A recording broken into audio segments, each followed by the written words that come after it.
Hello, design enthusiasts. Welcome back to Aesthetic Nest.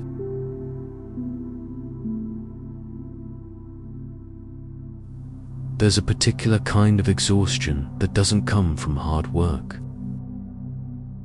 It comes from noise, not just the sound of traffic or notifications, but the visual noise, the emotional clutter, the quiet hum of a home that's been arranged for productivity rather than peace. And here's something I've learned, both as a designer and as someone who once treated their living room like a waiting room. You cannot think your way into relaxation. You have to build it, brick by brick, scent by scent, texture by texture.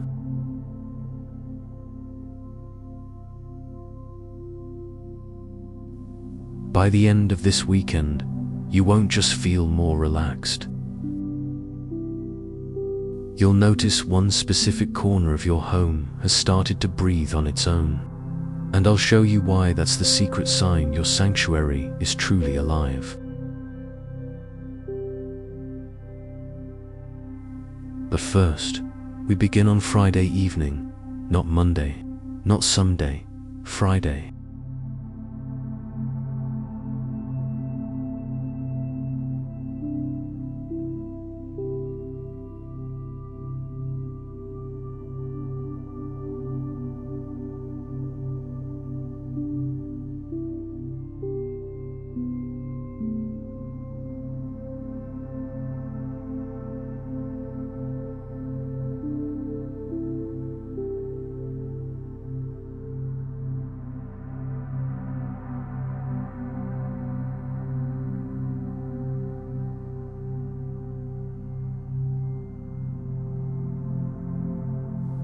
Segment 1. The Friday Reset. Clearing the path for stillness. Most people make the mistake of trying to relax in their chaos. They light a candle, put on a meditation track, and wonder why their shoulders are still clenched.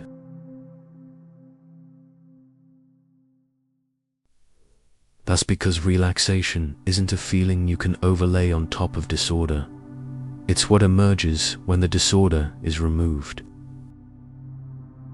So Friday night is not about deep cleaning, it's about visual subtraction.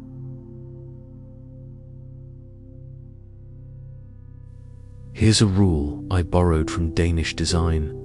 A room should have no more than 3 points of visual rest per wall. That means your eye should be able to land somewhere soft, a lamp, a plant, an empty surface, without immediately being pulled to a task or a reminder.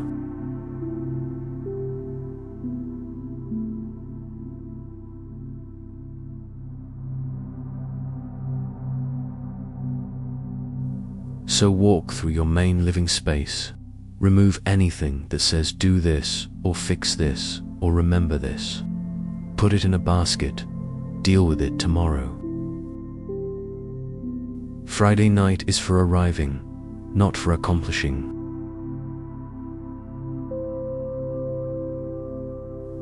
Now for the sensory corner. This is where your home stops being a collection of objects and starts being a conversation with your nervous system.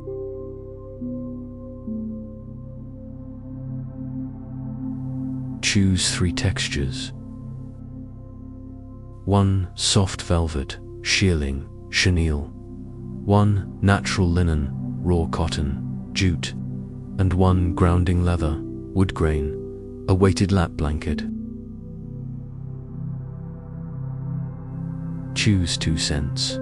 1 calming lavender, chamomile, sandalwood, and 1 clarifying cedar, eucalyptus, bergamot.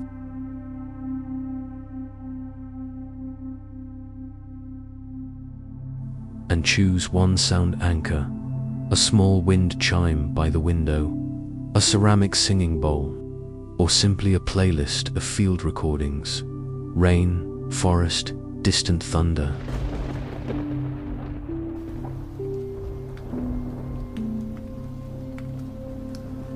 Do not sit in this corner yet, just let it wait for you. That's the open loop of Friday night. Anticipation without obligation.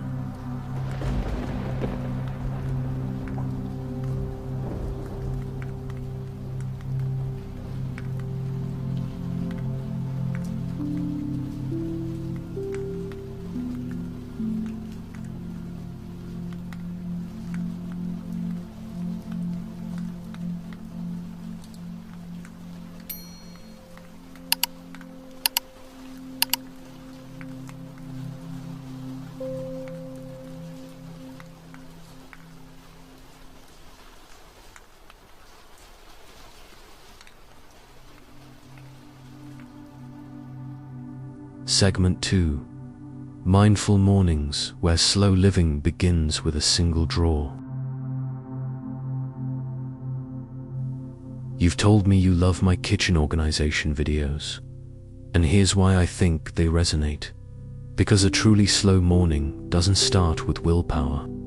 It starts with friction reduction.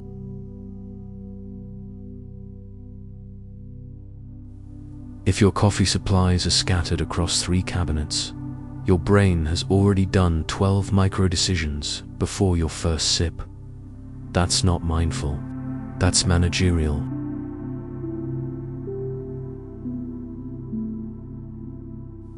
So here's your Saturday assignment. Choose one morning ritual station. Coffee, tea, lemon water, even just a carafe of filtered water and a single glass. Curate it like a still life. One beautiful object, one tool, one vessel, nothing more.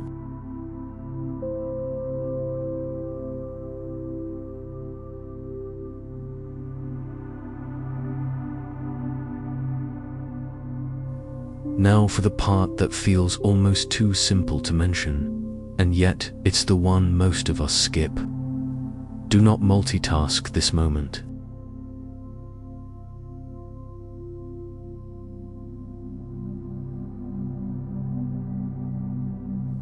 For 10 minutes, you were not answering emails, not scrolling, not planning. You were simply a person with a warm drink, noticing the way light moves across your floorboards.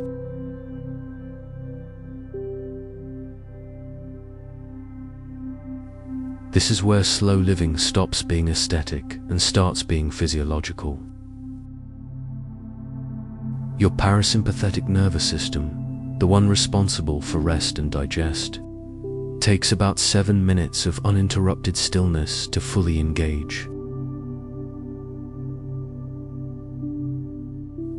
7 minutes, that's all. But you have to give it those minutes, without interruption.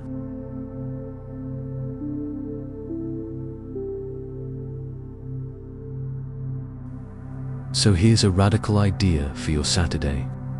Before you check anything, before you do anything, you sit in your sensory corner or your window nook with your ritual station drink, and you let the house wake up around you, not because of you.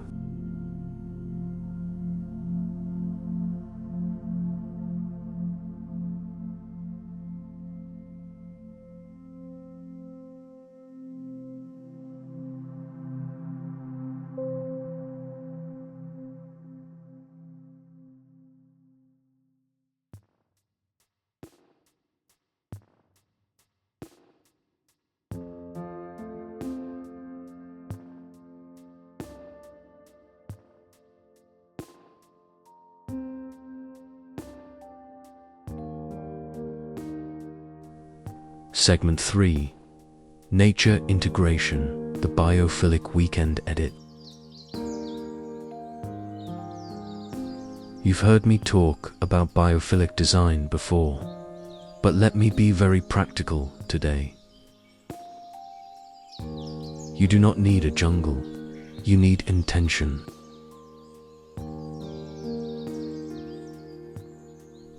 Nature reduces stress, not through quantity, but through pattern recognition. Your brain is wired to relax when it sees fractal patterns, the branching of a fern, the grain of wood, the irregular edge of a stone.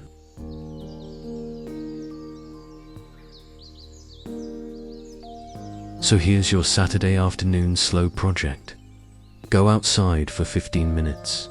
Walk slowly. Collect 3 things that have no purpose other than to be looked at. Not a craft project, not a DIY, just 3 objects that feel quiet to you.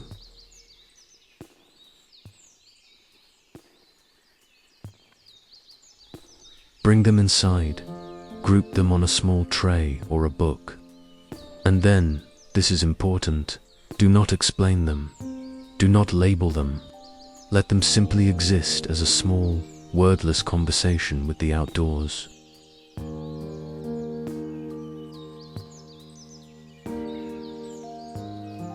One more nature practice for the weekend.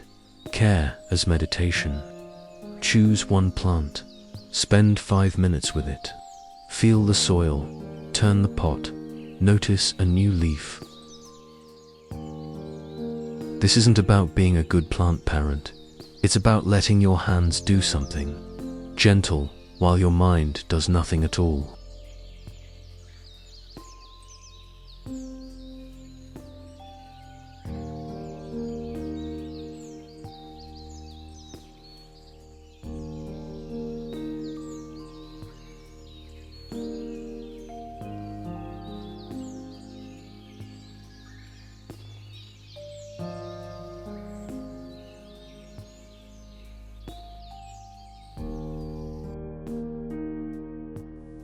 Segment 4.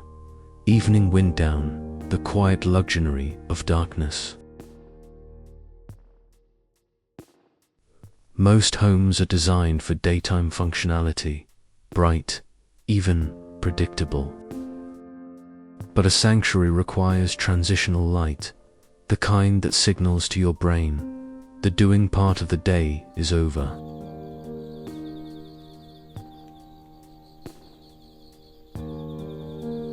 I've touched on this in my quiet luxury videos, but let me be precise. Your evening wind down should move through 3 layers of light.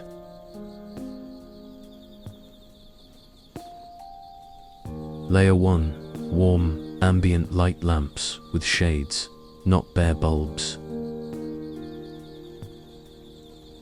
Layer 2, low, flickering light, candles or a fireplace. Layer 3, absence of blue light, no screens, no cool white lamps. Now for the ritual that ties the weekend together. Before bed, walk through your home without a task in mind. Just notice.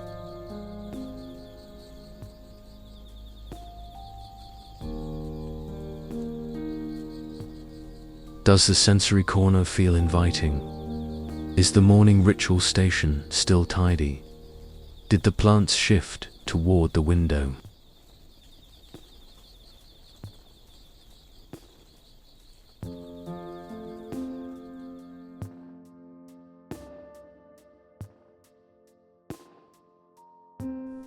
This is the moment I promised you earlier.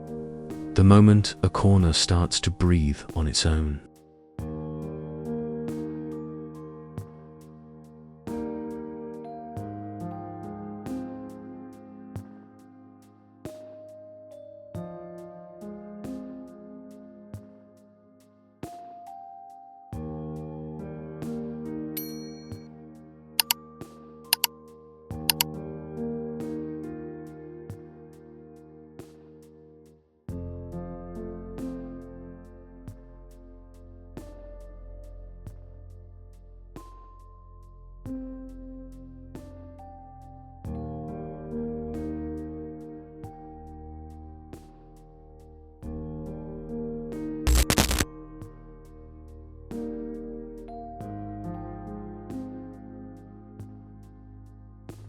Here's what I've learned in 15 years of designing homes for both function and feeling.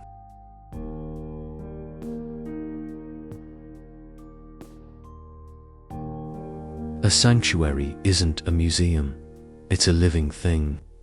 And living things breathe, imperfectly, organically, without permission.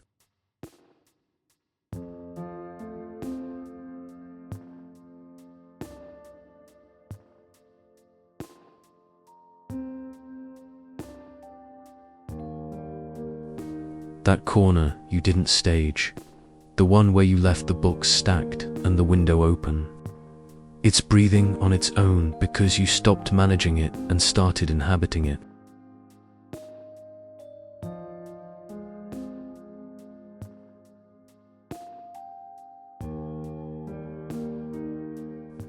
So here's your truth for the weekend.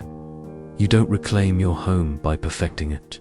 You reclaim it by returning to it with your senses awake and your expectations low.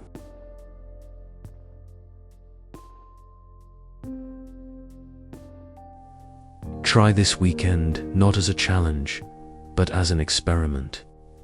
Friday, subtract. Saturday morning, sit.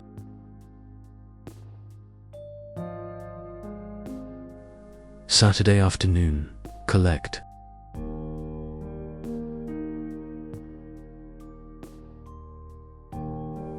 Saturday evening, dim.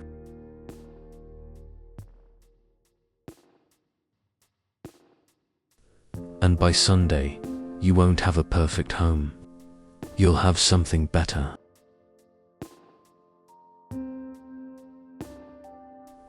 A home that meets you exactly where you are and doesn't ask you to be anywhere else.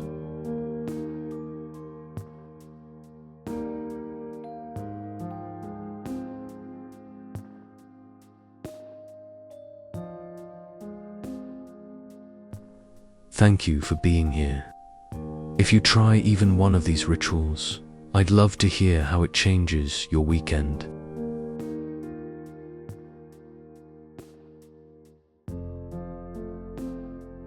Light a candle for me. I'll see you in the next one.